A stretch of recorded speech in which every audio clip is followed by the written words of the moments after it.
जोग महाराज पुण्याच्या एका बागेमध्ये ज्ञानेश्वरी सांगत होते. लोकमान्य टिळक ज्ञानेश्वरी ऐकायला समोर बसले होते. लोकमान्य टिळक आणि जोग महाराज यांची बालपणाची मैत्री होती. त्याचं कारण असं आहे, जोग महाराज पट्टीचे पैलवान होते आणि टिळकांना कुस्तीची आवड होती, म्हणून त्यांची मैत्री जमली होती. आपला मित्र ज्ञानेश्वरी सांगतोय, हा आपला मित्र ज्ञानेश्वरी सांगतोय. खूप आनंद वाटायचा टिळकांना आणि टिळक ज्ञानेश्वरी ऐकायला बसलेत. एक श्रीमंत माणूस बगीचेमध्ये फिरत होता. त्याने पाहिलं आपण टिळकांना बऱ्याच वेळेला आपल्या घरी बोलवलं पण आले नाहीत. इथे ज्ञानेश्वरी ऐकतायत.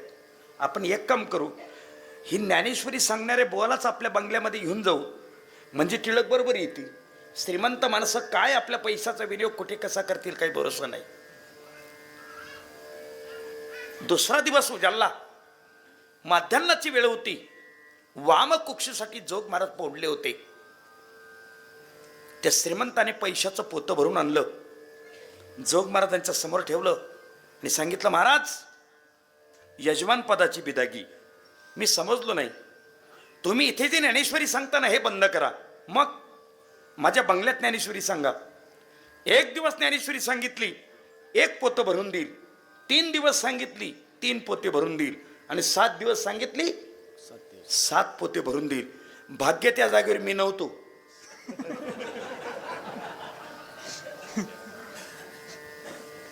जोग महाराज होते ते.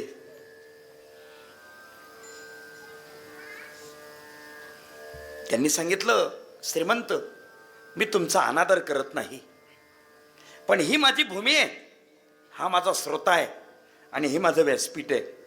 हे सोडून मी येणार नाही. ऐका हो, जोग महाराज पोतभर पैसे आहेत. श्रीमंत मी तुमचा अनादर करत नाही, माफ करा, पण मी ही जागा सोडून येणार नाही. 2 पावलं तो मागे सरकला आणि काय म्हटला जोग महाराजांना माहितीये? जोग महाराज, या अख्ख्या पुणे प्रांतामध्ये तुम्हाला एक दिवस ज्ञानेश्वरी सांगण्याकरता पोतभर पैसे देणारा हा एकटाच पठ्ठ्या आहे म्हटले. मग जोग महाराज चिडलेत, ए पठ्ठ्या, या अख्ख्या पुणे प्रांतामध्ये या जोग महाराजांना एक दिवस ज्ञानेश्वरी सांगण्याकरता पोतभर पैसे देणारा तू एकटाच पठ्ठ्या आहे, पण अख्खा भारत फिरून ये, तुझ्या पोतभर पैशाला लात मारणारा हा जोग महाराज एकटाच पठ्ठ्या आहे म्हटले.